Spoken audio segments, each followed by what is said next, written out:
வணக்கம் ஐயா. வணக்கம்மா. கையில வெத்தலை கொடி போல ஒண்ணு கொடுத்துருக்கீங்க. இதோட பலன்கள் என்னங்க ஐயா? ஆமா, இது அமிர்தவள்ளி அப்படின்னு சித்தர்கள் சொல்ற சீந்தில் கொடி. இந்த சீந்தில் கொடி இப்ப நம்ம இளம் கொடியா பறிச்சுட்டு வந்திருக்கோமா. வெத்தலை கொடி மாதிரி இருக்கும்.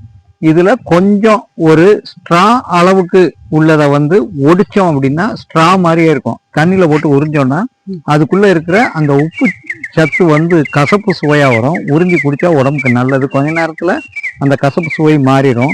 இதே இது கட்டை விரல் கணத்துக்கு மேல பெரிய சைஸா கைத்தடியெல்லாம் இருக்கும். அப்படி கொடியை எடுத்து நச்சு தண்ணியில போட்டு அலசணும் அப்படின்னா அதுக்கு இடையில ஒரு உப்பு மாதிரி கிடைக்கும். அதை சீந்தில் சர்க்கரை அப்படின்னு சொல்லுவாங்க சித்தர்கள். அது சாப்பிட்டோம்னா சர்க்கரைக்கு நல்லது. இந்த இளம் கொடியில இருக்கிற இலைய நெருப்புல வாட்டி ஆறாத புண்ணுகளுக்கு வச்சோம் அப்படின்னா வேகமா ஆறக்கூடிய தன்மையை இது கொடுக்குமா. இந்த சீந்தில் கொடி ஆறாத ரணங்களை ஆற்றக்கூடிய ஒரு அற்புதமான மூலிகை. நன்றிங்க. நன்றிங்க.